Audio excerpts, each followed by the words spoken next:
A'udzu billahi minasy syaithanir rajim.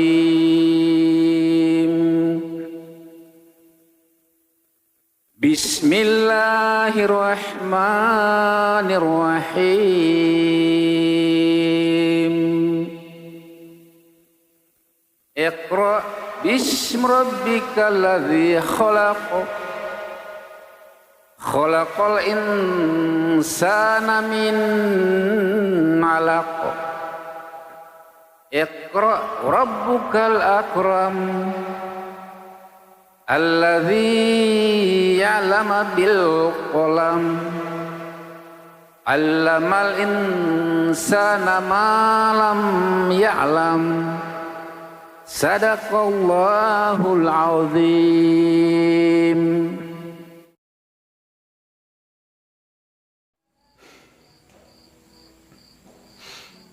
A'udzu billahi minasy syaithanir rajim. Bismillahirrahmanirrahim. Alhamdulillahirabbil alamin. Wassalatu wassalamu alal asrafil anbiya'i wal mursalin wa ala alihi washabihi ajma'in. Amma ba'd.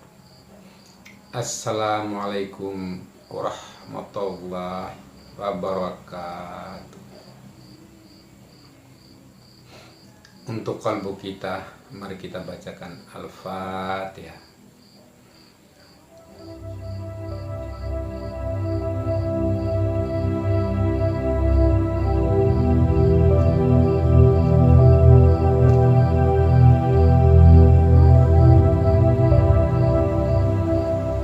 Amin ya Rabbil alamin.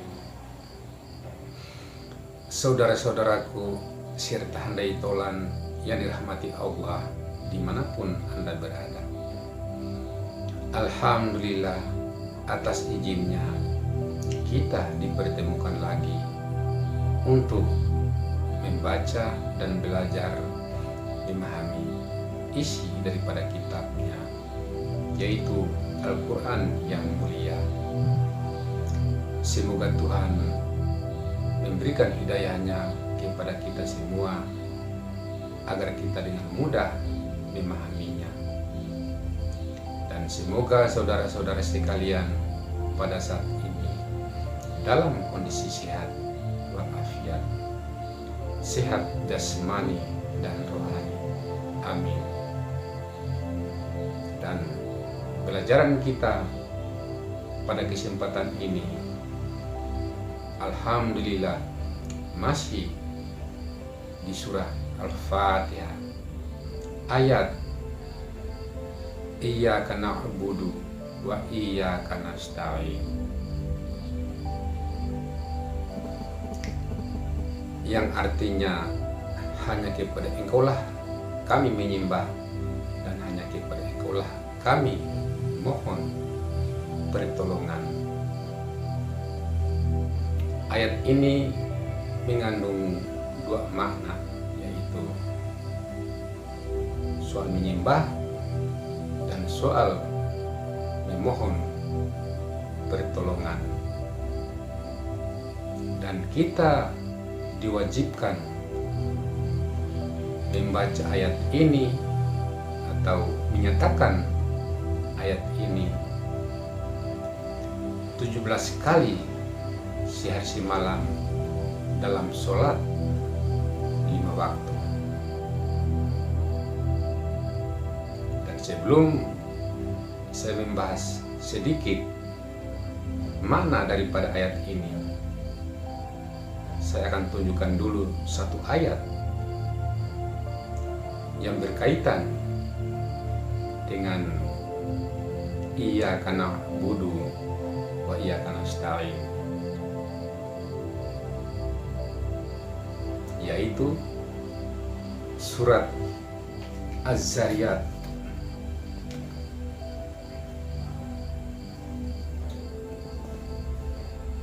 surat Az-Zariyat, surat yang ke-51 ayat 56, yang artinya,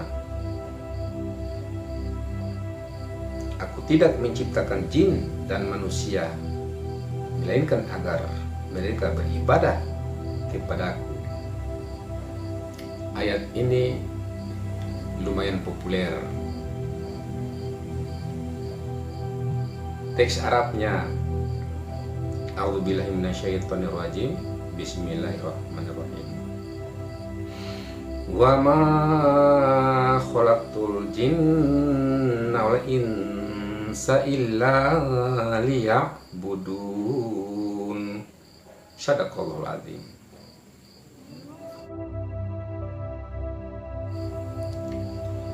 Ayat ini sangat jelas. Tujuan daripada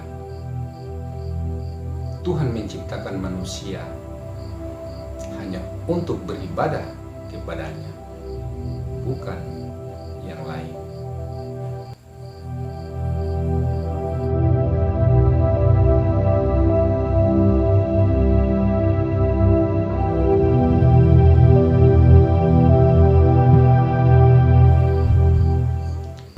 Ayat ini sangat populer, tapi banyak di antara manusia tidak mengamalkannya.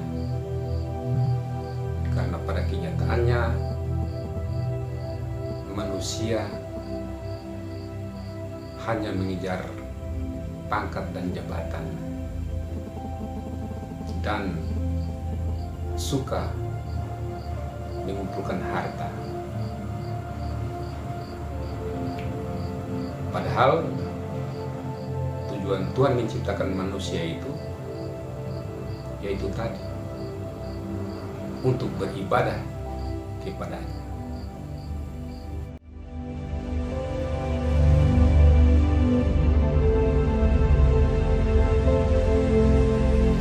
Saudaraku yang dirahmati Allah, jika saudara dititipin jabatan, gunakanlah jabatan itu untuk ibadah. Seperti mengambil keputusan yang mengarah ke ibadah, mengambil keputusan yang berkaitan dengan hal-hal yang menguntungkan agama.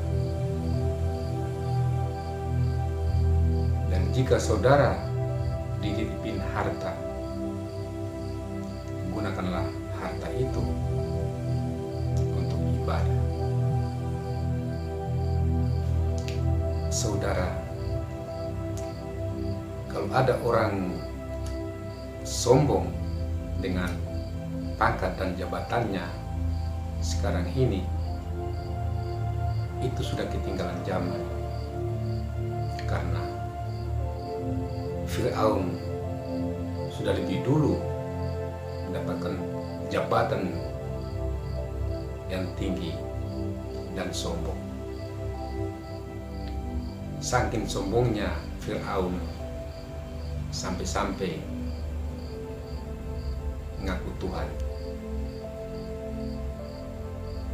Dan sombongnya Fir'aun itu tingkat tinggi, sampai-sampai mengaku Tuhan. Dan kalau ada orang sombong karena hartanya, itu pun sudah ketinggalan zaman. Korun sudah lebih kaya raya duluan. Saking kayanya Korun, kunci-kuncinya saja dipikul oleh beberapa orang yang kuat-kuat. Begitu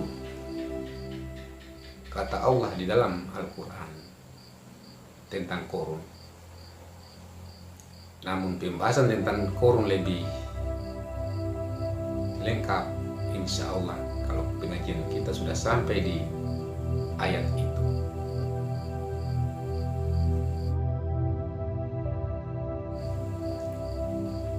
Tetapi karena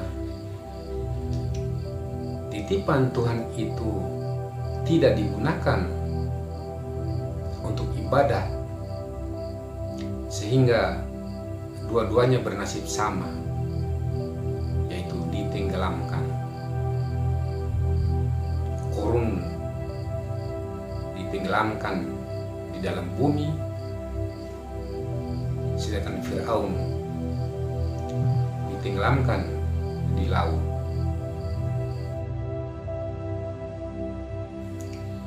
Kembali ke iyyaka na'budu wa iyyaka nasta'in. Hanya kepada Engkau lah kami menyembah, dan hanya kepada Engkau lah kami mohon pertolongan. Kalau kita sudah menghayati ayat ini dan mengamalkannya dengan ikhlas, itu bertanda bahwa insya Allah kita sudah terhindar dari penyakit sombong.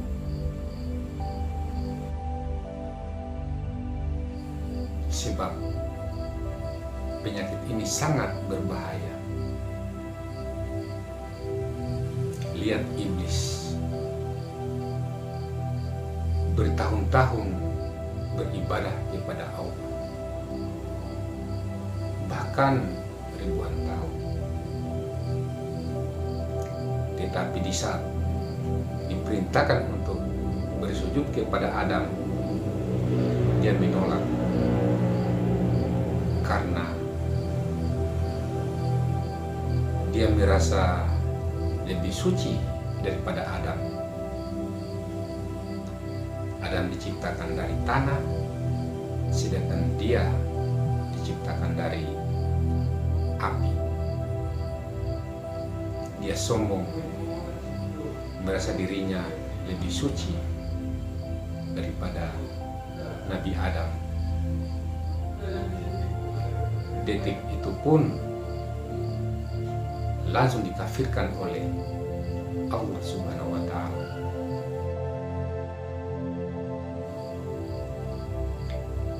Na'udzubillahi min zalik. Kemudian wa iyyaka nasta'in, hanya kepada Engkau lah kami mohon pertolongan. Berkaitan dengan pembahasan wa iyyaka nasta'in, saya ingin mengambil satu ayat lagi di surah yang lain, itu surah Al-Maidah.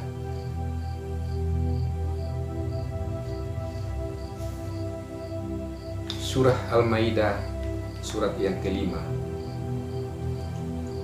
ayat 55 dan 56 tentang pertolongan. Sesungguhnya penolongmu hanyalah Allah, Rasulnya, dan orang-orang yang beriman, yang melaksanakan sholat dan menunaikan zakat seraya tunduk kepada Allah. Dan barang siapa menjadikan Allah, Rasulnya, dan orang-orang yang beriman sebagai penolongnya, maka sungguh pengikut Allah itulah yang menang.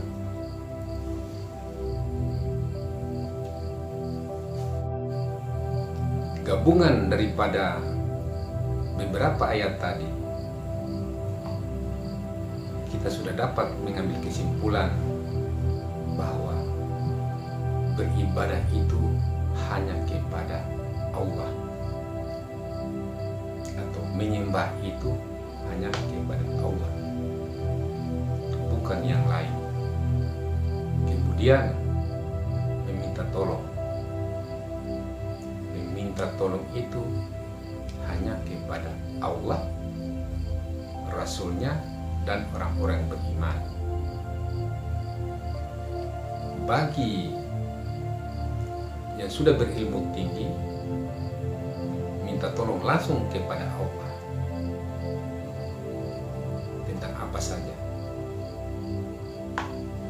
Kemudian tentang Rasul, di zaman kita kan sudah tidak ada lagi Rasul.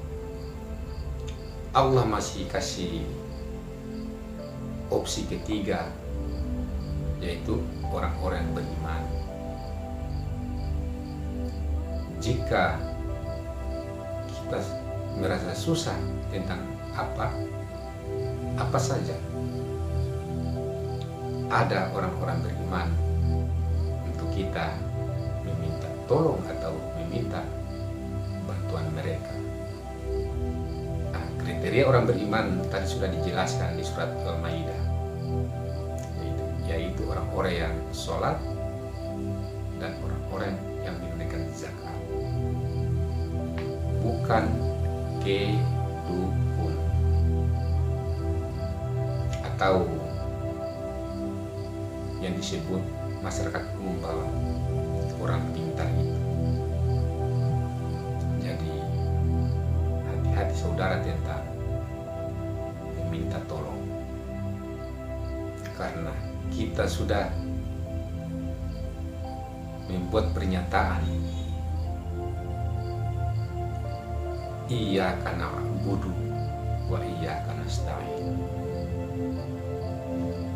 dan kita harus komitmen terhadap pernyataan kita itu tadi.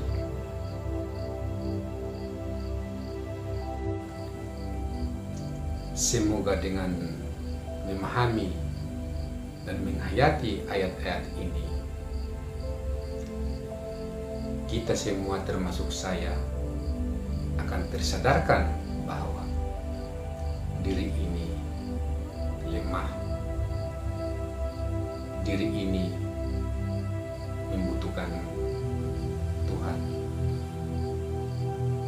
diri ini membutuhkan sesama saudara kita atau sesama manusia yang lain, karena manusia adalah makhluk sosial, tidak bisa bekerja sendiri, siapapun dia. Dan yang menarik dari ayat ini adalah Tuhan mensandingkan ibadah dengan pertolongan dan mendahulukan ibadah, baru disuruh minta tolong. Artinya kita ibadah dulu, baru boleh minta tolong. Itu secara etika begitu. Jangan minta tolong sebelum ibadah. Bisa-bisa tidak dikabulkan, saudara. Dan sadari juga bahwa diri ini ciptaannya, sehingga kita butuh dari pencipta kita. Kita butuh pertolongan dari pencipta kita. Tanpa dia, kita tidak bisa apa-apa. Atau tanpa dia, diri ini tidak bisa apa-apa. Saudaraku yang dirahmati Allah, marilah kita amalkan ayat ini dengan baik. Semoga kita dihindarkan dari penyakit sombong dan ria. Amin. Semoga bermanfaat. Demikianlah sedikit penjelasan saya mengenai makna daripada ayat iyyaka na'budu wa iyyaka nasta'in. Lebih dan kurangnya saya mohon maaf. Yang salah dari saya, yang benar dari Allah. Semoga Tuhan mempertemukan kita lagi di episode-episode berikutnya Dan semoga Tuhan selalu memberikan kesehatan jasmani dan rohani kepada kita semua yang sudah bergabung di channel ini. Amin ya Rabbil Alamin. Wabillahi taufik wa hidayah. Wassalamualaikum warahmatullahi wabarakatuh.